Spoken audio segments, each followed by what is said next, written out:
Behold, the Lamb of God who takes away the sins of the world.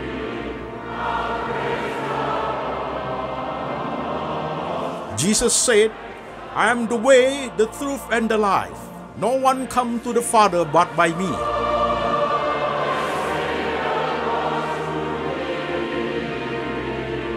For God so loved this world, so he gave his one and the only Son. Whoever believes in him shall not perish, but have eternal life. Shalom jemaat sekalian. Salam ketemu dengan jemaat sekalian. Saya Pendeta Antoni Chang. Salam untuk jemaat yang ada di kota-kota Indonesia dan jemaat yang ada di kota-kota di luar negeri. Saudaraku, hari ini kita online Sunday service. Online Sunday service. Temanya adalah salib dan penguasaan diri, Cross of Christ Part 3, saudaraku.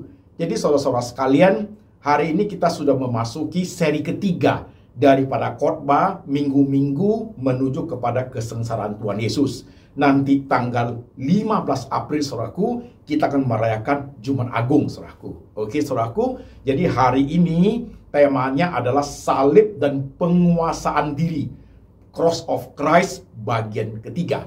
Baik jemaat sekalian, sebelum kita masuk dalam renungan, tentunya ada firman Tuhan yang perlu kita baca, jemaat. Jadi firman Tuhan hari ini kita ambil dari 4 bagian.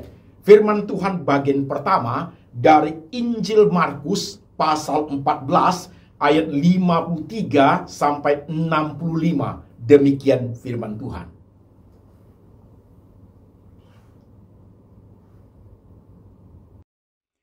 Kemudian Yesus dibawa menghadap imam besar. Lalu semua imam kepala, tua-tua dan ahli Taurat berkumpul di situ. Dan Petrus mengikuti dia dari jauh, sampai ke dalam halaman imam besar. Dan di sana ia duduk di antara pengawal-pengawal sambil berdiam dekat api. Imam-imam kepala, malah seluruh mahkamah agama, mencari kesaksian terhadap Yesus supaya ia dapat dihukum mati. Tetapi mereka tidak memperolehnya. Banyak juga orang yang mengucapkan kesaksian palsu terhadap dia. Tetapi kesaksian-kesaksian itu tidak sesuai yang satu dengan yang lain. Lalu beberapa orang naik saksi melawan dia dengan tuduhan palsu ini. Kami sudah mendengar orang ini berkata, Aku akan merubuhkan bait suci buatan tangan manusia ini, dan dalam 3 hari akan kudirikan yang lain, yang bukan buatan tangan manusia. Dalam hal ini pun kesaksian mereka tidak sesuai yang satu dengan yang lain. Maka imam besar bangkit berdiri di tengah-tengah sidang dan bertanya kepada Yesus. Katanya, Tidakkah engkau memberi jawaban atas tuduhan-tuduhan saksi-saksi ini terhadap engkau? Tetapi ia tetap diam dan tidak menjawab apa-apa. Imam besar itu bertanya kepadanya sekali lagi, katanya, Apakah engkau Mesias, anak dari yang terpuji? Jawab Yesus, Akulah dia. Dan kamu akan melihat anak manusia duduk di sebelah kanan yang maha kuasa, dan datang di tengah-tengah awan-awan di langit. Maka imam besar itu mengoyakkan pakaiannya dan berkata, Untuk apa kita perlu saksi lagi? Kamu sudah mendengar hujatnya terhadap Allah. Maka pendapat kamu, bagaimana pendapat kamu? Lalu dengan suara bulat mereka memutuskan bahwa dia harus dihukum mati. Lalu mulailah beberapa orang meludahi dia dan menutupi mukanya dan meninjunya sambil berkata kepadanya, Hai Nabi, cobalah terka. Malah para pengawal pun memukul dia. Amin. Saudaraku, firman Tuhan bagian kedua diambil dari 1 Petrus 2 ayat 18 sampai 23. Demikian firman Tuhan.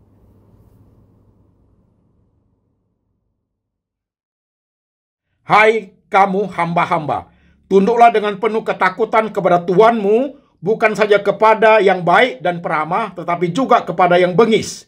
Sebab adalah kasih karunia jika seorang karena sadar akan kehendak Allah menanggung penderitaan yang tidak harus ia tanggung. Sebab dapatkah disebut pujian jika kamu menderita pukulan karena kamu berbuat dosa? Tetapi jika kamu berbuat baik dan karena itu kamu harus menderita, maka itu adalah kasih karunia pada Allah. Sebab untuk itulah kamu dipanggil, karena Kristus pun telah menderita untuk kamu dan telah meninggalkan teladan bagimu, supaya kamu mengikuti jejaknya. Ia tidak berbuat dosa dan tipu tidak ada dalam mulutnya. Ketika ia dicaci maki, ia tidak membalas dengan mencaci maki. Ketika ia menderita, ia tidak mengancam, tetapi ia menyerahkan kepada Dia yang menghakimi dengan adil. Amin. Saudaraku, firman Tuhan bagian ketiga diambil dari Injil Lukas pasal 23 ayat 33 sampai 38. Demikian firman Tuhan.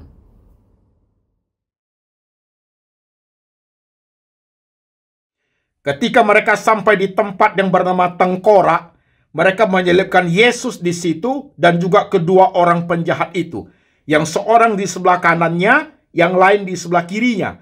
Yesus berkata, "Ya Bapa, ampunilah mereka, sebab mereka tidak tahu apa yang mereka perbuat." Dan mereka membuang undi untuk membagi pakaiannya. Orang banyak berdiri di situ dan melihat semuanya. Pemimpin-pemimpin mengejek dia, katanya, "Orang lain ia selamatkan. Biarlah sekarang ia menyelamatkan dirinya sendiri jika ia adalah Mesias, orang yang dipilih Allah."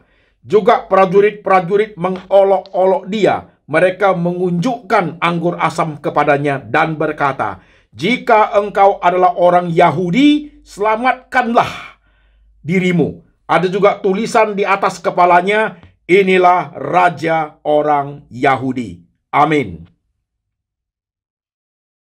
Saudara sekalian, firman Tuhan bagian keempat yang terakhir diambil dari kitab Galatia 5 ayat 22 sampai 26. Demikian firman Tuhan. Tetapi buah roh ialah kasih, sukacita, damai sejahtera, kesabaran, kemurahan, kebaikan, kesetiaan, kelemah lembutan, penguasaan diri. Tidak ada hukum yang menentang hal-hal ini. Barang siapa menjadi milik Kristus Yesus, ia telah menyalibkan daging dengan segala hawa nafsu dan keinginannya. Jikalau kita hidup oleh roh, baiklah hidup kita juga dipimpin oleh roh. Dan janganlah kita saling gila hormat, janganlah kita saling menantang dan saling mendengki. Amin. Saudara-saudara sekalian, firman Tuhan sudah kita baca, firman Tuhan sudah kita dengar. Mari saya ajak setiap jemaat yang sedang beribadah bersama keluarga, bersama teman, atau sedang beribadah di kamar sendiri, saudaraku, dalam online ini.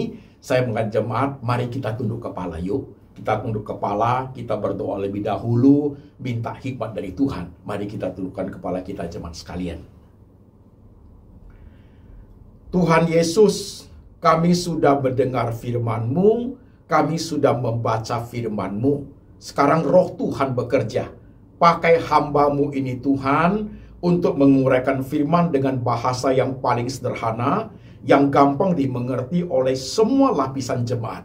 Urapi setiap kami Tuhan, sehingga firman itu berbicara ke dalam hati kami, ke dalam pikiran kami, dan ke dalam iman kami Tuhan. Supaya kami bertumbuh rohani kami di dalam pengenalan akan Tuhan.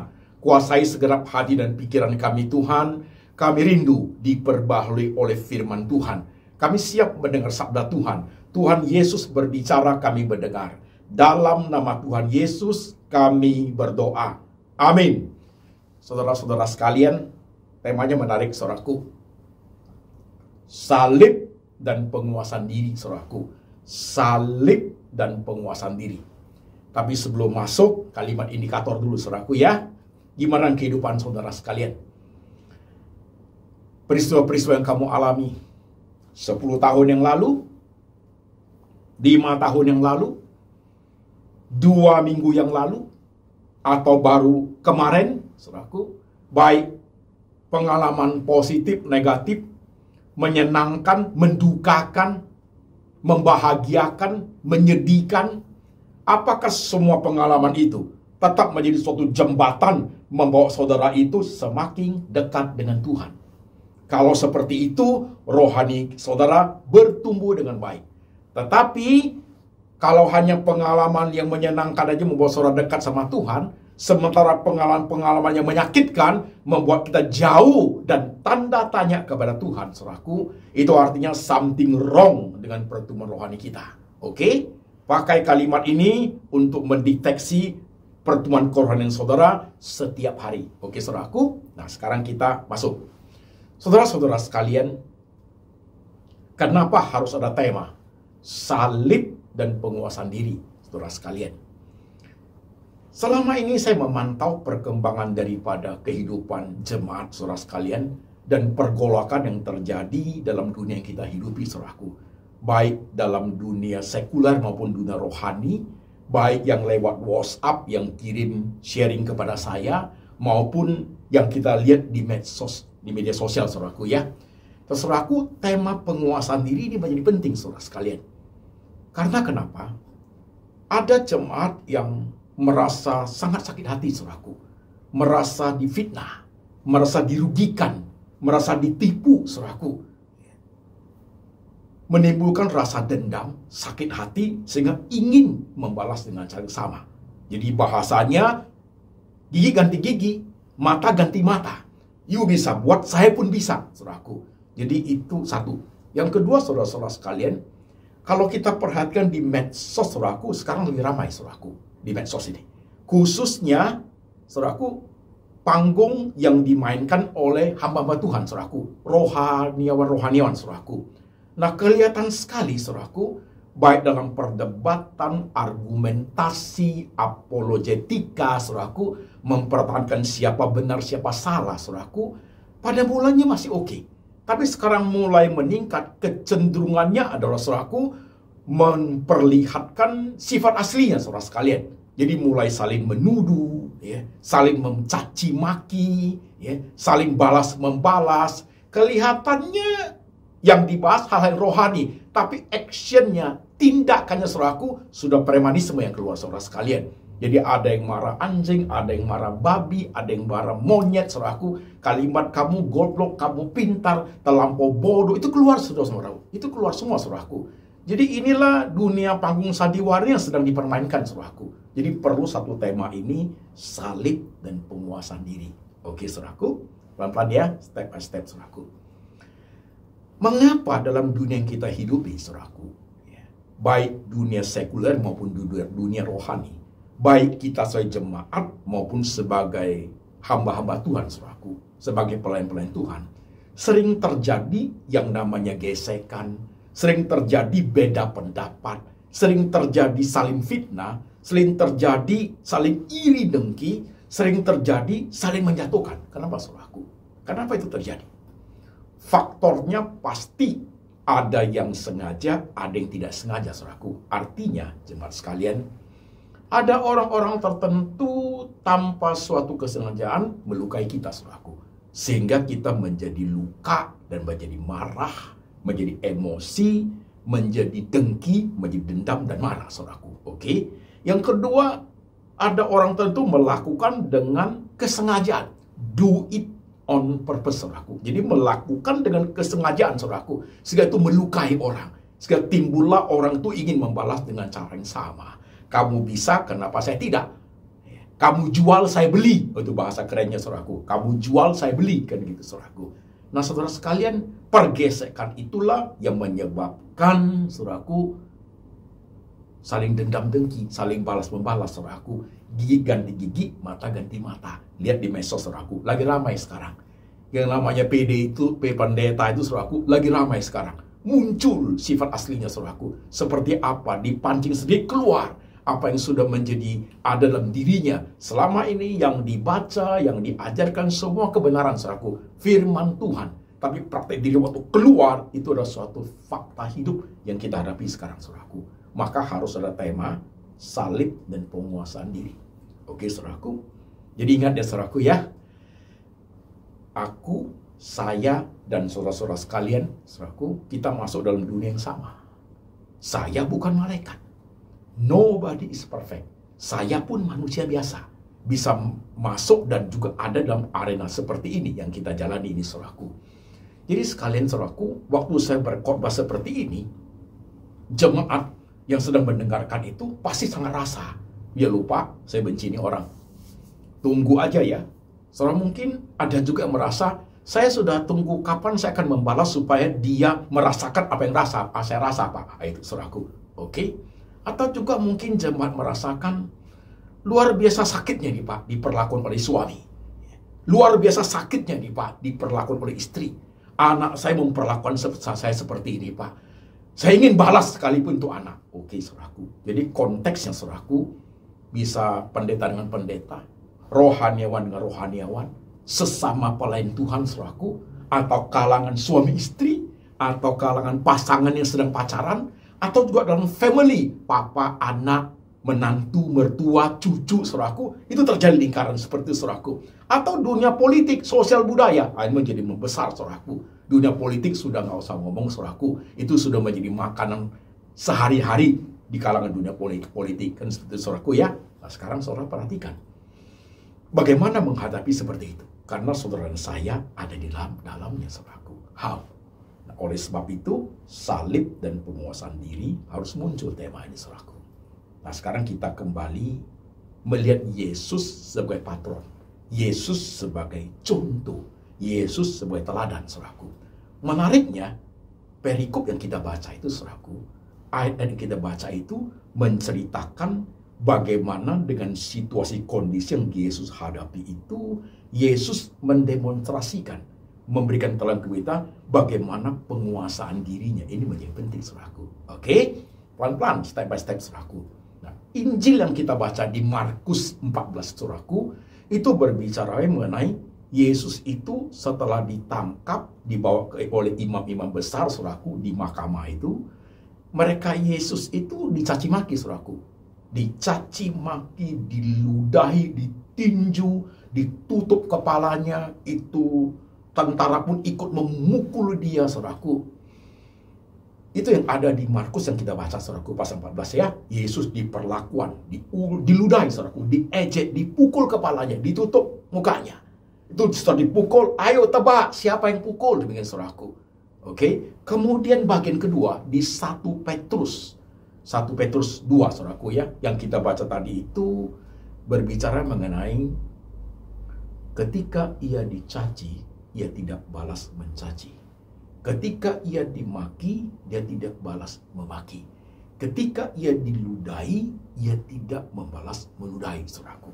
Ia tidak membalas meludahi. Itu bagian kedua kita baca, saudaraku. Nah, kemudian di perikop ketiga yang kita baca itu dari Lukas pasal 23. Nah, di ayat yang penting yang kita perhatikan, saudaraku, di Lukas 23 adalah Yesus berdoa, saudaraku. Di atas kayu salib nih, saudaraku, sudah di atas kayu salib ya. Bapa, ampuni mereka karena mereka tidak tahu apa yang mereka perbuat. Oke? Nah, kemudian di perikop terakhir yang kita baca, saudaraku, dari Galatia itu memunculkan istilah buah roh, saudaraku. Jadi buah roh yang di Galatia pasal 5 itu, saudaraku, ya, di Galatia pasal buah roh itu single, satu, saudaraku. Bukan buah-buah roh, saudaraku, ya. Buah roh, satu itu, saudaraku. Dan di dalam buah roh itu ada 9 hal. Jadi orang sering menggunakan istilah 1 buah 9 rasa, saudaraku. Jadi Galatia pasal 5 ayat 22 itu adalah 1 buah 9 rasa, saudaraku. Rasa apa aja? Ada 9 di dalamnya. Kasih, sukacita, damai sejahtera, kesabaran, kemurahan, kebaikan, kesetiaan, kelemah lembutan, yang terakhir itu penguasaan diri. Nah, ini saya mau bahas yang terakhir, saudaraku. Jadi 1 buah 9 rasa itu kita mau bahas rasa yang ke-9, saudaraku, yaitu penguasaan diri. Jadi perikop ini secara sistematis lengkap, saudaraku ya, dicaci, dihina, diejek, Berikutnya perikopnya tidak membalas caci maki, tidak balas meludahi, tidak balas mengejek. Saudaraku, kan begitu kan? Nah, perikop berikutnya malah berdoa di atas kayu salib, Bapa ampuni mereka karena mereka tidak tahu apa yang mereka perbuat. Perikop terakhir berbicara mengenai bagaimana bisa seperti itu. Satu buah dan rasa yang ke-9, penguasaan diri. Padi susah, saudaraku. Tema ini pasti sulit, jemaat sekalian. Karena khotbah ini, tema ini saudaraku, this preaching, khotbah ini saudaraku, pasti touching your mind, pasti touching your soul, pasti touching your heart.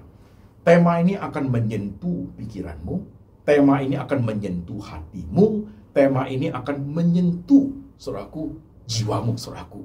Ya, khotbah ini akan menyentuh seperti itu. Kita tidak bisa lari dari itu saudaraku. Akan masuk ke bagian seperti itu. Dan jemaat perhatikan, setiap khotbah dari lembaga Anthony Chang Ministry International saudaraku, khotbah-khotbahnya pasti menyentuh pikiran, khotbah-khotbahnya pasti menyentuh hati, khotbah-khotbahnya pasti menyentuh jiwa saudaraku.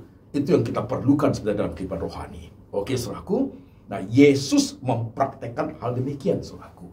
Ketika dia sudah ditangkap, Tuhan Yesusnya di tengah-tengah mereka, jubah putih yang terurai itu terduduk di tengah-tengah, dikelilingi oleh mereka saudaraku. Mereka pukul, mereka tinju, mereka ludahi, mereka tendang, mereka ejek saudaraku, mereka tutupi kepalanya. Ramai-ramai mereka mengelilingi Yesus saudaraku.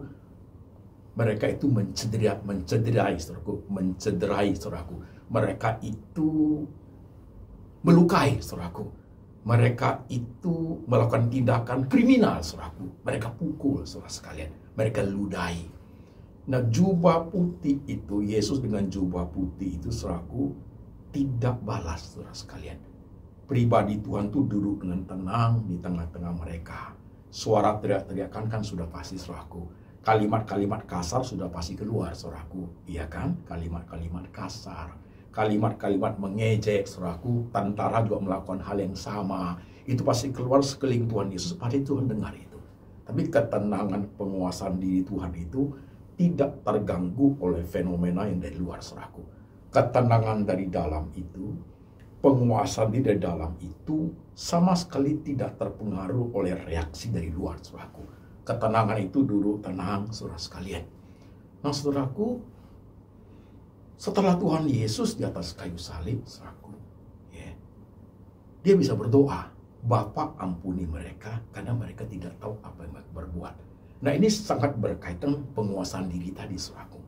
Jikalau Tuhan Yesus tidak menguasai diri dengan baik, saudaraku, pada saat dianiaya saja, dia sudah melawan, dia sudah berontak, saudaraku, di atas kayu salib, pasti tidak ada kalimat Bapa ampuni mereka. Yang ada pasti adalah Bapa balaskan mereka, balaskan kejahatan mereka, hukum mereka. Itu pasti itu yang keluar, saudaraku.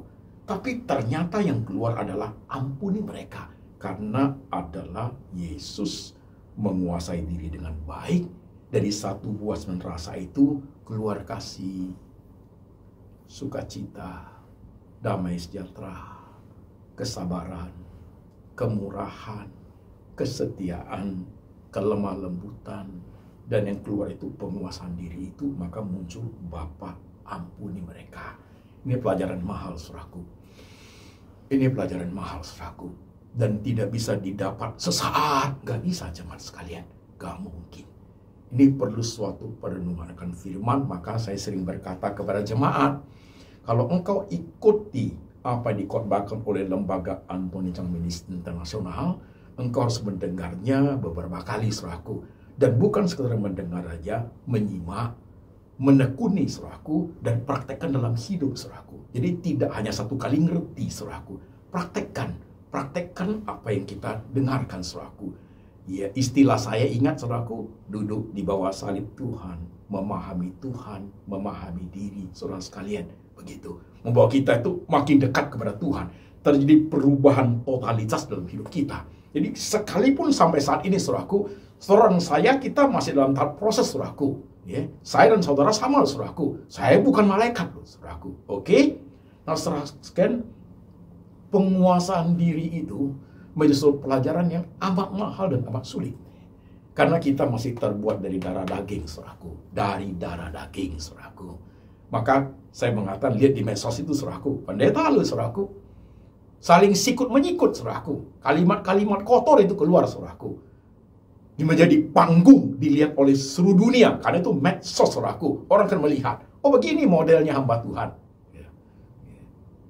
Terlampau bodoh, tidak mengerti apa-apa. Yang lain juga balas, saudara sekalian. Kalimat monyet, babi, anjing keluar semua, saudaraku. Kalimat-kalimat yang dari ekspresi wajahnya, senyumnya, itu sudah senyum kejahatan, saudaraku. Karena apa? Keluar dari hati yang benci, hati yang dendam, hati yang marah. Karena sudah saling memaki, saudaraku. Udah saling panas memanasi, saudara sekalian. Itu yang terjadi, saudaraku. Oke. Nah, buat kita, saudaraku, ketika kita berhadapan dengan masa seperti ini, bagaimana caranya? Bagaimana caranya? Jangan bilang tidak, loh, saudaraku. Jangan bilang saudara tidak mengalami. Pasti saudara mengalami. Pasti. Mungkin pengalaman itu saudara alami itu bisa saja tidak banyak. Atau bisa banyak sekali. Atau bisa hanya beberapa. Tapi menyakitkan sekali, Pak. Menyakitkan sekali. Saya masih ingat, loh, saudaraku. Ada satu jemaat ini sudah lama sekali telepon saya. Mungkin sudah 20 tahun yang lalu. Saya masih ingat sampai hari ini. Waktu saya khotbah tentang penguasaan diri, pengampunan, saudaraku. Jemaat ini telepon saya seorang ibu. Pak Pendeta, khotbah Bapak tentang penguasaan diri, tentang pengampunan. Jujur, saya tidak mau kasih tahu nama saya Pak Pendeta, tapi saya mau sharing. Saya tidak bisa menguasai diri. Saya tidak bisa mengampuni suami saya. Kenapa, Bu? Kenapa? Dia menghina saya. Dia usir saya. Kami dari keluarga kaya. Setelah menikah, suami tak pintar dagang. Lama-lama, uang mulai habis, harta mulai habis. Kami punya anak 2. Kemudian suami itu, dia ada wanita lain. Saya protes, dia usir saya. Saya tidak mau keluar. Karena ini rumah juga rumah dari orang tua saya juga. Begitu. Sampai setelah anak-anak menjadi besar, dan wanita yang dia suka pun sudah meninggal, dan sekarang suami saya dalam keadaan stroke. Saya bawa dia ke dokter. Pulang saya kasih dia makan, saya mandiin dia. Tapi setiap kali saya kasih makan obat, saya maki-maki dia. Kenapa, Bu? Karena dia sakiti saya, Pak. Saya maki-maki dia. Setiap kali obatnya jatuh, saya maki-maki dia. Karena dulu, Pak, dia maki saya. Dulu dia hina saya, Pak. Saya balas, saya maki-maki dia. Bu, kalau begitu, Ibu mau maki-maki dia sampai kapan, Bu? Sampai dia mati. Sampai dia mati, Pak. Saya tak bisa terima, Pak. Nah, saudaraku, itu manusia, saudaraku. Itu manusia. Ini contoh kasus, saudaraku, ya. Sampai dia mati, saya maki-maki, Pak. Karena terlalu sakit yang saya terima. Saya tidak bisa mengampuni. Ya, saudaraku, dalam diri ibu ini pasti tidak ada penguasaan diri. Gak ada, saudaraku. Gak akan ada. Kadang-kadang kita diperhadapkan dengan masalah seperti itu. Saya menghadapi, saudara menghadapi, jemaat yang muda menghadapi, jemaat yang sebaya, orang-orang tua menghadapi hal demikian, saudaraku. Bagaimana kita menyelesaikan masalah ini? Ada beberapa jemaat sharing loh, Pak. Bu, ada sharing loh jemaat ke saya. Pak Pendeta, waktu saya mengalami sakit sekali, pendeta saya mengajarin, kamu nanti malam berdoa, kasih tahu Tuhan, sekalipun kamu disakiti, kamu berdoa, kamu berkati dia. Kamu berkati dia. Sekalipun kamu disakiti, kamu berkati dia seperti Tuhan Yesus di atas kayu salib. Kamu berkati dia. Saudaraku, ini adalah kebodohan rohani, saudaraku. Kebodohan rohani. Ingin seperti Yesus, tapi tidak memiliki kualitas kerohanian seperti Tuhan Yesus, saudaraku. Gak usah seperti Tuhan Yesus kualitas kerohaniannya. Belajar seperti Tuhan pun tidak ada, saudaraku. Bagaimana bisa memberkati, saudara sekalian? Oke? Kan Tuhan Yesus ngajar begitu, Pak. Stop dulu, tunggu sebentar, saya jelasin jemaatku.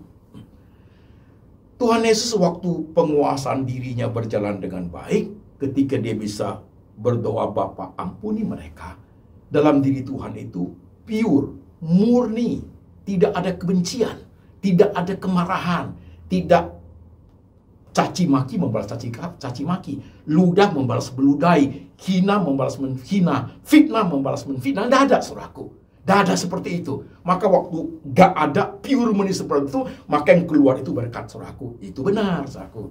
Tapi kita, jemaat tadi yang sharing itu, hatinya penuh dendam, penuh kemarahan, dalam kamar berdoa sampai menangis, sekalipun Tuhan aku dikhianati, ditipu, di ini, aku memberkati mereka. Itu kebodohan rohani, saudaraku. Bodoh dipelihara, saudaraku. Gak usah berkati jemaat, gak usah berkati temanmu yang nyakiti itu. Gak usah, saudaraku. Ya. Bereskan dulu diri kita. Bereskan diri kita dengan bersama Tuhan dulu. Ya, bereskan hati yang dendam ini dulu. Belajar penguasaan diri dulu, saudaraku. Untuk berkati orang itu nanti ujung-ujung itu, saudaraku. Belajar 1 buah 9 rasa dulu. Yang ujungnya itu penguasaan diri. Kita bisa kuasai diri kita belum? Kita bisa kuasai emosi kita belum? Hati kita sedang menggelegar, sedang marah, tapi mulut yang keluar berkati dia. Inilah kebodohan, saudaraku. Kebodohan rohani. Dan hamba Tuhan banyak ngajar begitu loh, saudaraku. Dan kita tampil senang, seolah-olah kita sudah rohani banget. Aku sudah berkati dia, Pak. Kasian sekali jemaat, saudaraku. Kasian sekali.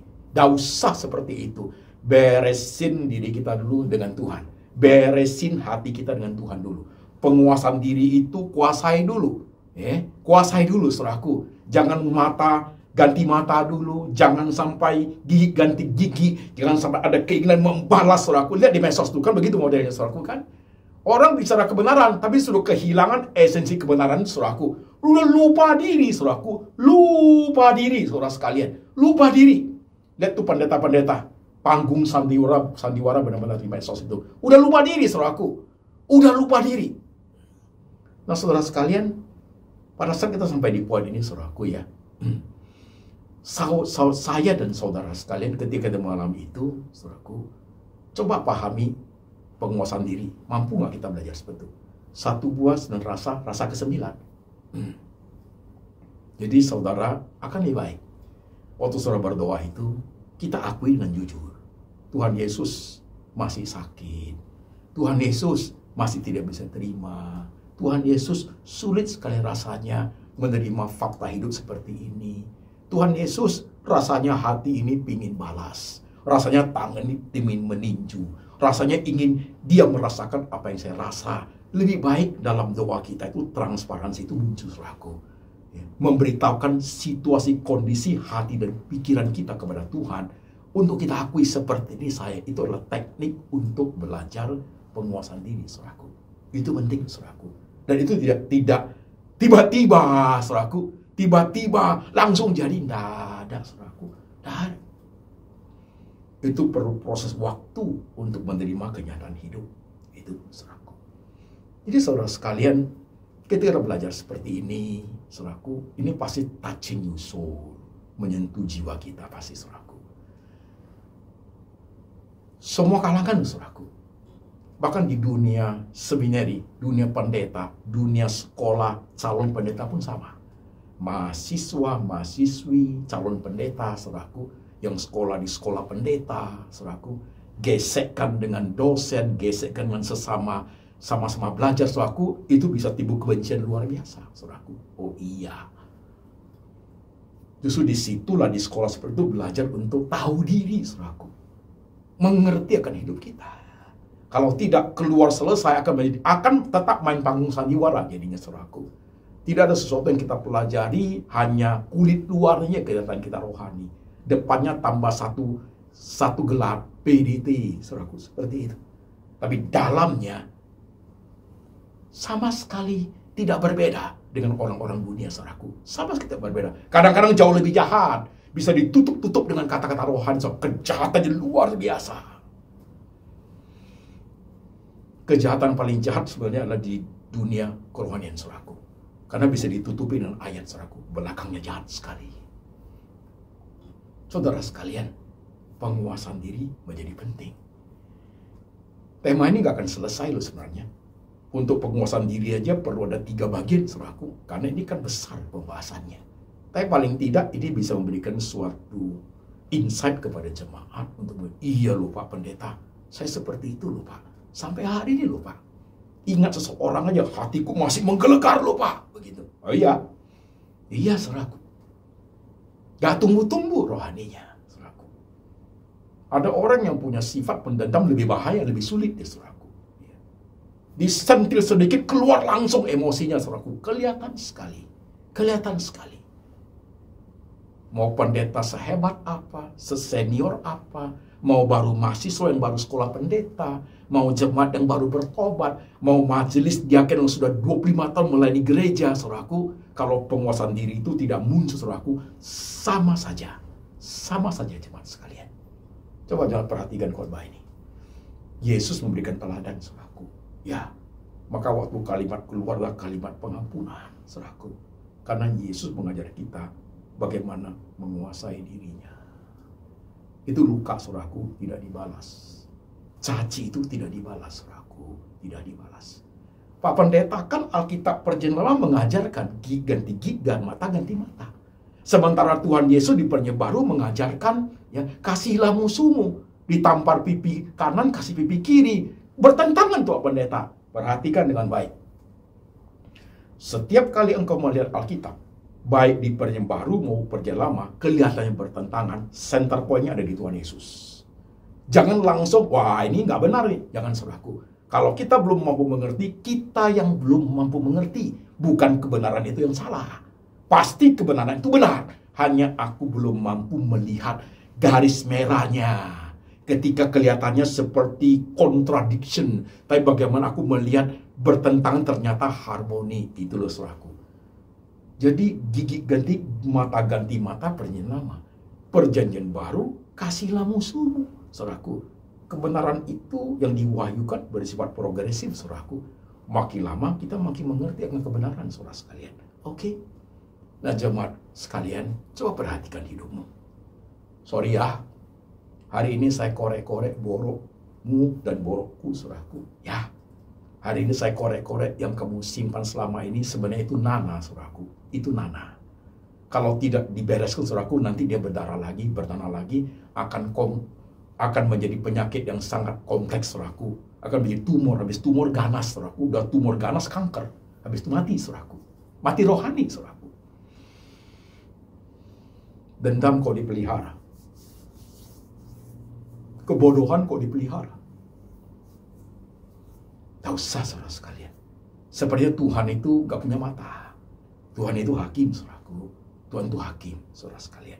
Memang ini praktek hidup yang tidak mudah. Dibutuhkan keberanian. Dibutuhkan kesungguhan melihat Sang Tuhan. Dibutuhkan kemauan yang keras, saudaraku, untuk sembunyi di belakang salib Tuhan. Untuk belajar dari Sang Maha Guru itu. Untuk menjadi pengikut Kristus yang sejati. Memahami bagaimana seharus hidup, saudaraku. Belajar seperti itu. Alangkah sulitnya. Yes.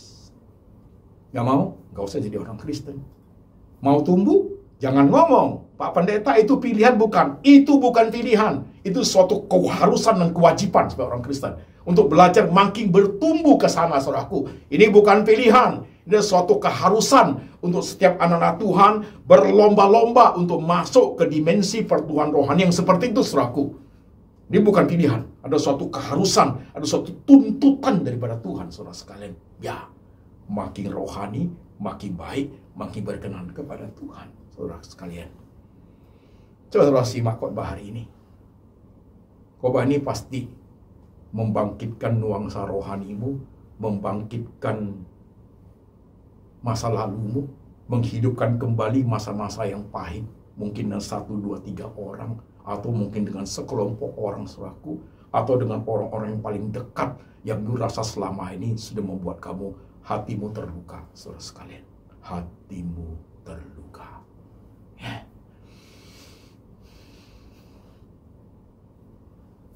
Jangan ikuti cara-cara praktek rohaniawan yang di medsos. Kelihatan sekali, saudaraku. Lebih baik jadi politikus akan lebih bagus daripada jadi pendeta tapi kalimatnya tidak mendidik jemaat. Tidak mendidik jemaat. Tidak mengajar jemaat dengan baik. Hanya membawa jemaat itu ikut ambil bagian dalamnya. Jemaat ikut senang, terbawa arus seperti itu, terbawa oleh emosi, amarah, dendam, saling balas-membalas. Kebenaran sudah jauh, saudaraku, tapi masih merasa benar. Heran hidup ini. Jemaat sekalian, perhatikan dengan baik. Perhatikan hidupmu, aku juga perhatikan hidupku, saudaraku. Perhatikan. Poin 1 ini. Penguasaan diri. Penguasaan diri. Sulit sekali satu ini. Sulit sekali. Rasa ke-9 ini. 1 buah 9 rasa. Rasa yang ke-9 ini penguasaan diri. Sulit sekali. Tapi kita harus masuk. Kita harus berjuang, saudaraku, ke sana. Supaya kita tambah berkenan kepada Tuhan. Menjadi alat di tangan Tuhan yang sejati. Iman yang sejati. Kehidupan seorang Kristen yang murni, saudaraku. Untuk masuk ke sana, untuk menjadi berkat. Supaya orang melihat bahwa kita adalah murid-murid Tuhan. Saudara sekalian, kita adalah murid-murid Tuhan. Jemaat mau? Setiap kita simak dengan baik. Dunia pengusaha. Hebat sekali ini untuk dunia pengusaha. Saling sikut, saling pasang harga, tarif barang, adu harga, bisnisnya dicek orang. Wah, luar biasa dalam dunia bisnis. Nah, itu terjadi, saudaraku, pasti. Mau dunia apa? Olahraga, politik, sosial, dunia family, dunia sekolah, kuliah, dunia hamba Tuhan. Wah, ada semua ini, saudaraku. Ada semua ini. Ada semua. Kalau sudah menyangkut masalah duit, masalah reputasi, kekuasaan, masalah harga diri, itu muncul di situ, saudaraku. Muncul. Lihat hidupku masing-masing. Saya mau khotbah ini berhenti sampai di sini. Karena ada PR-nya, saudaraku. Coba saudara jalan di hidup. Nanti setelah saya dengar khotbah ini, malam, saudaraku, coba lihat berapa orang yang selama ini dalam hatimu sudah menjadi suatu blacklist yang kamu bilang, tunggu tanggal mainnya saja. Ingat ya, kalau sudah begitu jangan doain mereka. Percuma, saudaraku. Itu kebodohan, saudaraku. Buktinya apa? Saya bisa kasih buktinya kok. Kamu sudah malam, sudah nangis-nangis. Aduh Tuhan, saya dihina. Tapi aku berkati dia. Angkat tanganmu tinggi-tinggi ke surga. Turunkan ke dia. Arahkan ke rumahnya. Oke? Good. Tapi besok pagi waktu kamu dengar dia, diserempet mobil dia, saudaraku. Kakinya patah. Dalam hatimu jujur. Keluar apa, saudaraku? Syukur lu. Kemarin kamu berdoa memberkati dia. Dia berkati dia, kemarin doanya apa itu? Itu bohong, saudaraku. Bohong itu kebohongan, kebodohan itu, saudaraku. Tadi pagi you dengar dia diserempet mobil, hatimu senang sekali. Syukur lu. Doa kemarin apa itu? Apa itu doa kemarin? Gak bisa dibohongin, bos. Ketahuan dari tindakan kita, Tuhan tidak bisa dibohongi. Kita bisa menggunakan kata-kata 1000 kata yang manis-manis, saudaraku. Tapi apa yang dalam hati kita, Tuhan melihat sampai ke dalam hati, saudaraku. Ya, yuk belajar menguasai diri, yuk. Suatu PR seumur hidup sampai mati tidak mudah, saudaraku, tidak mudah. Makin tinggi harga diri seseorang, makin tinggi jabatan seseorang, ya. Orang yang sangat gengsi hidupnya, orang yang gampang tersinggung, orang yang punya kedudukan reputasi yang tinggi, saudaraku, ya. Orang-orang demikian akan cepat sekali tersinggung kehidupannya. Orang yang demikian akan sulit sekali ia belajar penguasaan diri, saudaraku. Karena sudah merasa menjadi Tuhan tanda kutip, menjadi majikan tanda kutip, menjadi bos tanda kutip, sudah menjadi orang hebat tanda kutip, saudaraku. Sudah tidak bisa dikoreksi, sudah tidak bisa dikata-katain, saudaraku. Sudah menjadi seolah sudah menjadi Tuhan tanda kutip, saudaraku. Yang ada apa-apa langsung sikat habis. Itu, saudaraku. Itulah dunia yang kita hadapi. Inilah dunia yang kita hadapi, saudaraku. Selamat datang, welcome to human race dalam peradaban manusia ini, saudaraku. Mau kita berubah? Pandanglah salib Tuhan. Belajarlah dari Tuhan Yesus. Lihatlah salib Tuhan. Kasih tahu Tuhan kita bukan orang sempurna. Kasih tahu Tuhan kita manusia lemah. Kasih tahu Tuhan kita ingin belajar 1 buah 9 rasa. Kita ingin bertumbuh, diperkenan dan dipakai Tuhan. Jemaat mau. Mari kita tundukkan kepala, kita berdoa sebentar.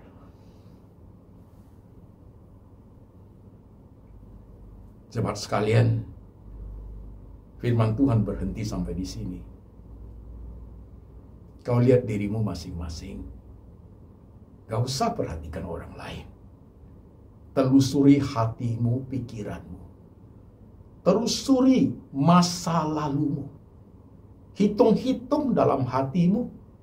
Siapa-siapa yang selama ini kebencian, kemarahan, dendam, kesumat, dengki, sirik yang kamu pelihara dalam hidupmu ini. Coba perhatikan. Di situ akan menyatakan bahwa kita tidak belajar untuk penguasaan diri. Kita tidak belajar seperti Tuhan. Jemaat, lihat dirimu masing-masing. Saya tidak tahu berapa banyak orang yang menyakiti engkau, berapa banyak orang yang melukai engkau. Saya tidak tahu engkau sudah saling menyakiti berapa kali, berapa banyak dengan siapa saja. Hanya engkau dan Tuhan saja yang tahu, saudara sekalian. Silakan tundukkan kepalamu, pahami dirimu, tangisi dirimu, sesali keadaanmu, dan minta kepada Tuhan supaya diajar memiliki 1 buah 9 rasa. Dalamnya ada kasih, ada sukacita, ada damai sejahtera, ada kesabaran, ada kemurahan, ada kesetiaan, ada kebaikan, ada kelemah lembutan, dan ada penguasaan diri. Kau berdoa jemaat sekalian. Kau berdoa 1 menit untuk kau tundukkan kepala, berdoa sebentar.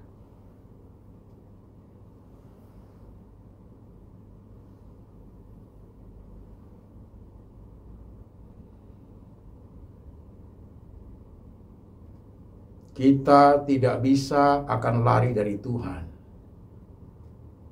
Apa yang ada di hati, di pikiran, semua Tuhan lihat dengan sangat jelas. Siapa kita, sekalipun kita main sandiwara, Tuhan melihat sampai kepada esensi yang paling dalam. Dendam, kesumat, kemarahan, kebencian, keinginan membalas, bahkan menyakiti, kita pelihara dalam hati kita. Tuhan lihat semuanya itu. Tuhan lihat semuanya hari ini. Hari ini apa yang ada di hati kita terbuka. Open system di depan salib Tuhan. Di bawah salib Tuhan terbuka semua. Hatimu, pikiranmu, seluruh dirimu. Tuhan melihat dengan sangat jelas. Berdoa, meminta, memohon, spiritual grieving, meratap rohani, berduka cita rohani, sadari kita tidak tumbuh dalam hal itu. Sadari kita sedang main panggung sandiwara dalam hidup kita. Sadari kita pegang kuat, gigi ganti gigi, mata ganti mata. Sadari itu. Dan minta Tuhan ajar kita penguasaan diri dengan baik. Tuhan Yesus, lihatlah dunia yang kami hidupi. Dunia yang panggung sandiwara Tuhan. Di tengah berjemaat, hamba-hamba Tuhan, kami rohaniawan. Bahkan di dunia gereja, dunia bisnis, dunia medsos. Tuhan lihatlah apa yang kami lakukan semua. Kami sering lupa diri. Kami lupa kami murid Tuhan. Kami lupa kami pengikut Kristus. Kami hanya menampilkan ego kami. Kami hanya ingin menuntut apa yang kami terima dari orang lain. Tuhan Yesus, ampuni kami. Ajar kami bertumbuh di depan Engkau Tuhan. Ajar kami melihat salib Tuhan. Ajar kami pandang salib-Mu Tuhan. Supaya dari salib-Mu keluar hikmat, pengurapan, pembaharuan, suatu kebangunan rohani buat setiap kami orang percaya. Jemaat-Mu sedang tertunduk kepalanya, Tuhan Yesus. Mampukan mereka. Tuhan Roh Kudus bekerja di hati mereka lewat firman yang mereka dengar. kasih daripada Allah Bapa turun kepada jemaat. Tuhan Yesus gembala yang baik memelihara hidup jemaat, dan Tuhan Roh Kudus selalu mengingatkan akan kitab suci, mengajar dengan sabar, dengan tekun akan kebenaran, supaya hidup makin hari makin berkenan kepada Tuhan sampai selama-lamanya, sampai Tuhan datang kembali menjemput kami setiap orang percaya. Dalam nama Tuhan Yesus hamba berdoa, amin.